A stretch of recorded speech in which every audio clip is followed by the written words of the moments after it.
நீங்கள் பார்த்து கொண்டிருப்பது உங்கள் ஜாஷ்வா டிவி. சகல ஜனங்களுக்கும் நற்செய்தி.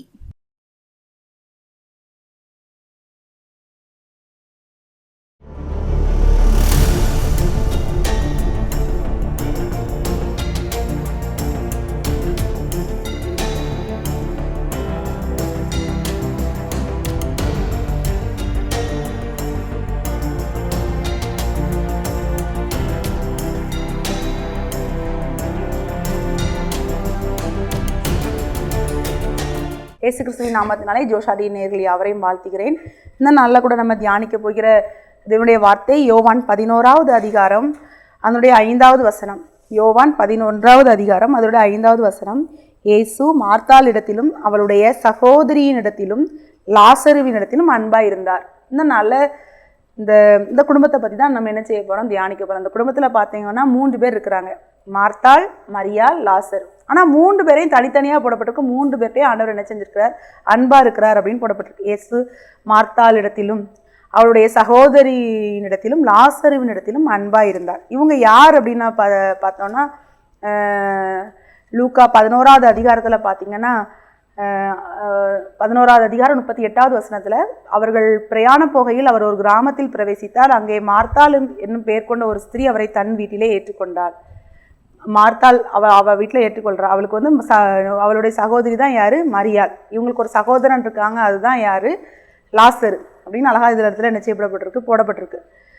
அப்போது இந்த மார்த்தாள் தான் முதல்ல ஆண்டவரை வந்து என்ன செய்கிறா, அவர் அந்த ஊருக்கு போகும்போது மார்த்தாள் அவரை வந்து தன் வீட்டுக்கு என்ன செஞ்சுக்கிறா, ஏற்றுக்கொள்கிறா ஆண்டவரை. அவளுக்கு மரியாள் என்னப்பட்ட ஒரு சகோதரி இருந்தால், அவள் வந்து மரியாள் வந்து எங்கே இருப்பாளா, இயேசுவின் பாதத்தருகே உட்கார்ந்து அவருடைய வசனத்தை கேட்டுக்கொண்டிருந்தாள்.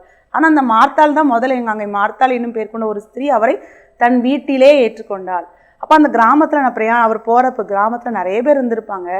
ஆனால் இந்த இடத்துல மார்த்தாள் தான் முதல்ல ஆண்டவர் என்ன செஞ்சிருக்கா, அவள் வீட்டுக்கு என்ன செஞ்சிருக்கா, ஏற்றுக்கொண்டிருக்கா.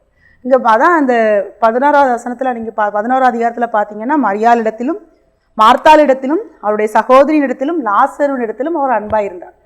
அப்போ நம்ம மூலமாக நம்ம வீட்டுக்கு ஆண்டவர் நம்ம ஏற்றுக்கொண்டோன்னா, இப்போ ஒருவேளை உங்கள் குடும்பத்தில் கணவர் மூலமாக நீங்கள் ஆண்டவரை ஏற்றுக்கொண்டிருக்கலாம், அல்ல ஒரு மனைவி மூலமாக ஏற்றுக்கொண்டிருக்கலாம், இல்லை பிள்ளைகள் மூலமாக ஏற்றுக்கொண்டிருக்கலாம். இந்த இடத்துல இந்த குடும்பத்துக்கு ஆண்டவர் வருவதற்கு காரணமாக இருந்தது யாராக இருக்கிறாருன்னா, மார்த்தாளையும் ஆண்டவர் நேசிக்கிறார்.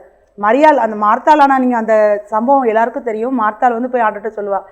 ஆண்டவர் வந்தாலே ஆண்டருடைய பாதத்தில் அருகே இருந்து அவருடைய வசனத்தை கேட்டுக்கொண்டிருந்தது யார், மரியாள்.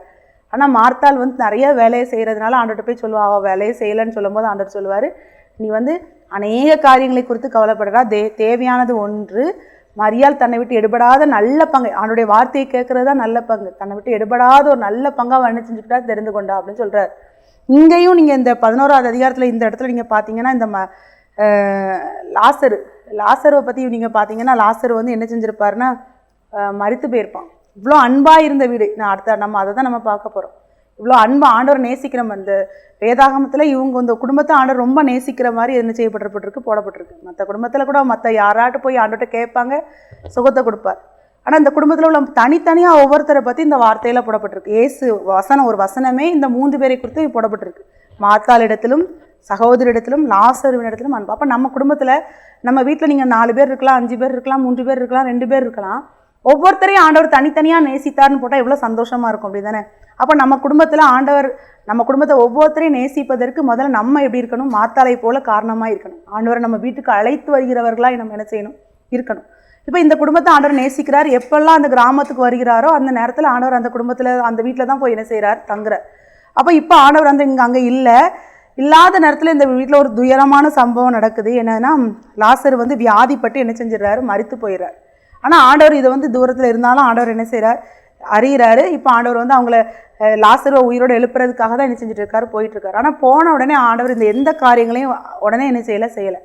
ஆண்டவர் வந்திருக்கிறார் அப்படின்னு கேள்விப்பட்ட மாத்திரத்தில் முதல்லையும் மார்த்தாள் தான் ஓடி போய் ஆண்டவர் அந்த வீட்டுக்குள்ளே அழைத்து கொண்டா. அவர் வந்திருக்கிறாருன்னு கேட்ட உடனே மார்த்தாள் தான் ஓடி போய் ஆண்டவர் என்ன செய்கிறார், சந்திக்கிறார். நீங்கள் யோவான் 11வது அதிகாரத்தில் 19வது வசனத்தில் பார்த்தீங்கன்னா, அங்கே 20வது வசனத்தில் பார்த்தீங்கன்னா, இயேசு வருகிறார் என்று மார்த்தாள் கேள்விப்பட்ட போது அவருக்கு எதிர்கொண்டு போனால், மரியாளோ வீட்டிலே உட்கார்ந்துருக்கா. மரியாள் வீட்டில் தான் இருக்கிறா. மார்த்தாள் தான் கேள்விப்பட்ட உடனே ஓடி என்ன செய்கிறா, போகிறா. போயிட்டு ஆண்டவர்கிட்ட போய் பேசுகிறா. ஆண்டவரே நீங்கள் இங்கே இருந்திருந்தீங்கன்னா அவன் என்ன செஞ்சுருக்க மாட்டான், மரித்திருக்க மாட்டான் அப்படின்ட்டு அவள் தான் போய் என்ன செய்கிறா, பேசுகிறா.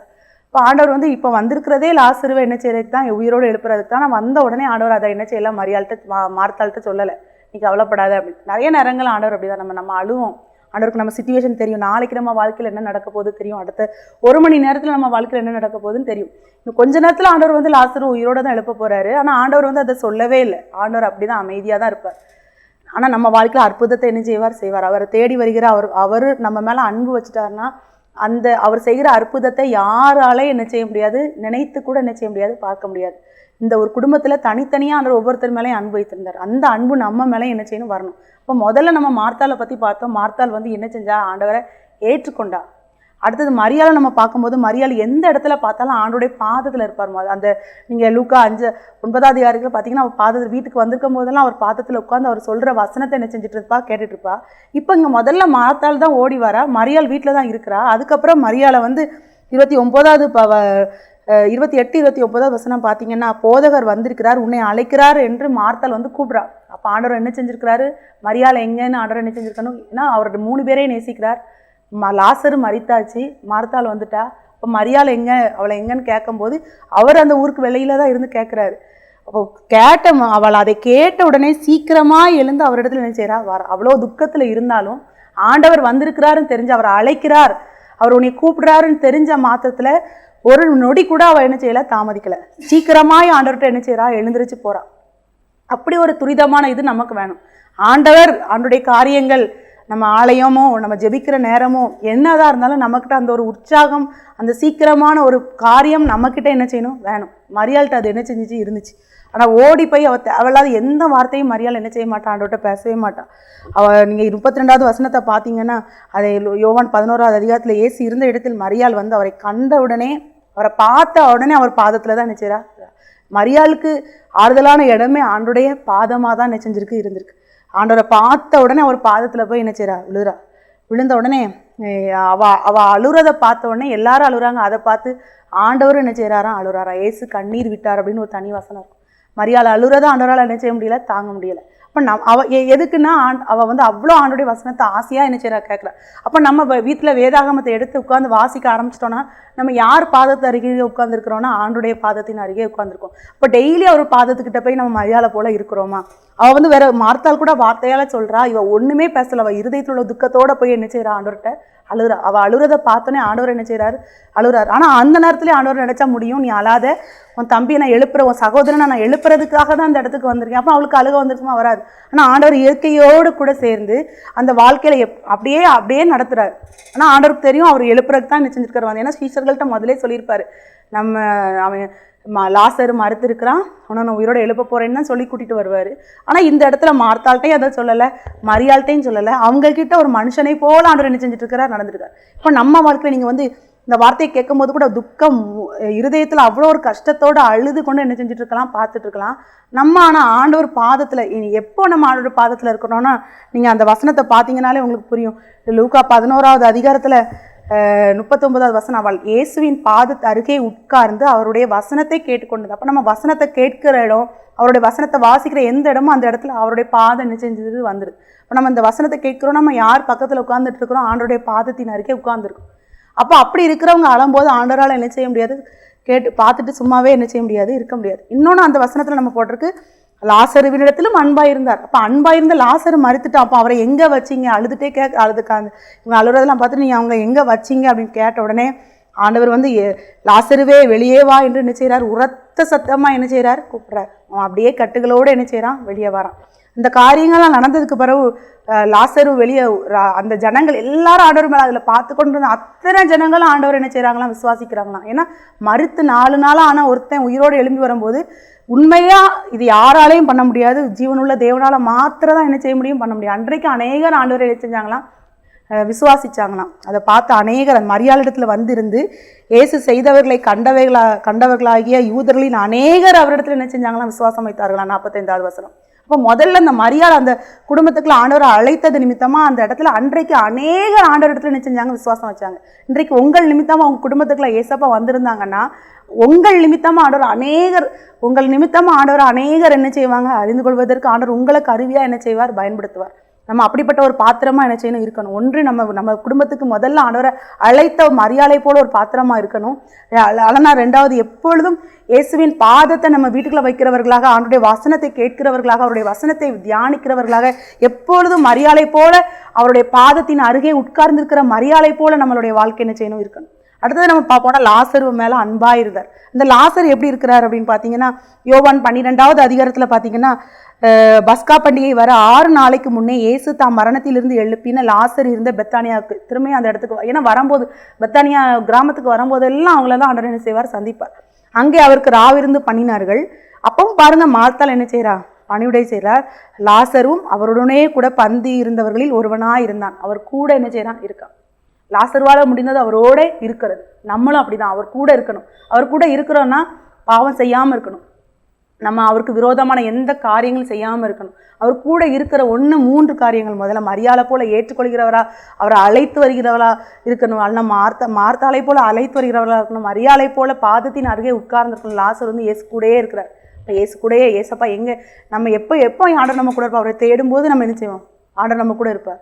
லாசரை போல் அவர் கூட இருக்கிறவர்களா என்ன செய்யணும், இருக்கணும். இந்த சம்பவத்திலேயே நீங்கள் மரியாதை பார்த்தீங்கன்னா என்ன செய்கிறாங்கன்னா, விலையேறப்பெற்ற களங்கம் இல்லாத நலதம் என்னும் தைலத்தில் ஒரு ராத்தல் கொண்டு வந்து இயேசுவின் பாதங்களில் பூசி தன் தலைமயிரினால் அவருடைய பாதங்களை துடைத்தாளாம். அந்த வீடு முழுவதும் தைலத்தின் பரிமளத்தினால் நிறைந்தது. மரியாள் செய்த காரியத்தினால் அந்த வீடு முழுசு ஒரு நிறைவு. அவள் வந்து அப்பவும் ஆண்டோடைய பாதத்தை தன் தலையில உள்ள முடியால அதை என்ன செய்கிறா, கிடைக்கிறான். எப்போவுமே ஆண்டவருடைய பாதத்தை விரும்புகிற ஒரு மகளாய் அந்த மரியாள் என்ன செய்தா இருந்தா. இந்த 3 பேர் நிமித்தமாக அந்த குடும்பம், அந்த கிராமத்தில் ஒரு மாற்றம். நிறைய யூதர்கள் ஆண்டவரை அன்றைக்கு என்ன செஞ்சாங்க, ஏற்றுக்கொண்டாங்க. அப்போ நம்ம நிமித்தமாக நம்ம குடும்பங்களில், நம்ம கிராமங்களில், நம்ம வாழ்கிற இடங்களில் ஆண்டவரை அநேகர் அறிந்து கொள்ளத்தக்கதாக நம்ம குடும்பத்தில் ஒரு மாற்றம் வரணும். இப்போ முதல்ல நம்ம மரியாதை போல ஆண்டவரை நம்ம வீட்டுக்கு அழைக்கிறவர்களாய், அவரை ஏற்றுக்கொள்கிறவர்களாய், அவரை ஏற்று எப்பவும் நம்ம வீட்டில் ஆண்டவருக்கு ஏற்ற காரியங்கள் நடக்கிற ஒரு குடும்பமாய் நம்ம வாழ்க்கை என்ன செய்யணும், இருக்கணும். அடுத்தது நம்ம பார்த்தோம் யாரன்னா மார்த்தாள். அவள் எப்போவுமே பாதத்தை, அப்போ ஒரு நாள் நம்ம வேதத்தை வாசிக்காத நாள் இருக்கக்கூடாது, வேதத்தை தியானிக்காத நாள் இருக்கக்கூடாது, அவருடைய வார்த்தையை கேட்காத நாள் இருக்கவே கூடாது. அவருடைய பாதத்திலேயே இருந்து எல்லாவற்றையும் அவருடைய பாதத்தில் தெரிவிக்கிறவர்களாக இருக்கணும். அடுத்து நம்ம லாசருவை பார்த்தோம், அவரோடு இருக்கிறார். லாசர் அவர் கூடயே இருக்கிறார். நம்ம எப்பொழுதும் ஆண்டவரோட, நம்மளையும் ஆண்டவரை யாருமே பிரிக்க முடியாத ஒரு வாழ்க்கை, அவரோட எப்பொழுதும் அவரோடு சஞ்சரிக்கிறவர்களாக நம்ம என்ன செய்யணும், இருக்கணும். அப்படி இருந்தோம்னா ஆண்டவர் நம்ம வாழ்க்கையிலையும் மரித்தது போல இருக்கலாம். லாசரு அந்த வீட்டில் எல்லாரும் நினைச்சிருப்பாங்க, இனிமேல் மார்த்தாலும் மரியாதை தான், லாசரு மறுத்து போய் தான் எல்லாம் அப்படிதான் ஆறுதல் சொல்ல வந்தாங்க. அந்த துக்க வீட்டுக்கு ஆறுதல் சொல்ல வந்தவர்கள் அன்றைக்கு ஆண்டவர் என்ன செஞ்சு போனாங்க, அறிந்து கொண்டு போனாங்க. நம்ம வாழ்க்கையில் இனிமேல் யாருமே நமக்கு ஹெல்ப் பண்ண முடியாது, இந்த காரியம் அவ்வளோதான், இந்த இது அவ்வளோதான், இவங்க வாழ்க்கையில் இது முடிஞ்சு போச்சு, இது இல்லை, இனிமேல் இவங்களுக்கு ஒன்றுமே கிடையாதுன்னு ஜனங்கள் என்ன செஞ்சுட்டு இருக்கலாம், சொல்லி கொண்டிருக்கலாம். நாரி போன மாதிரி நம்ம வாழ்க்கை இருக்கலாம்.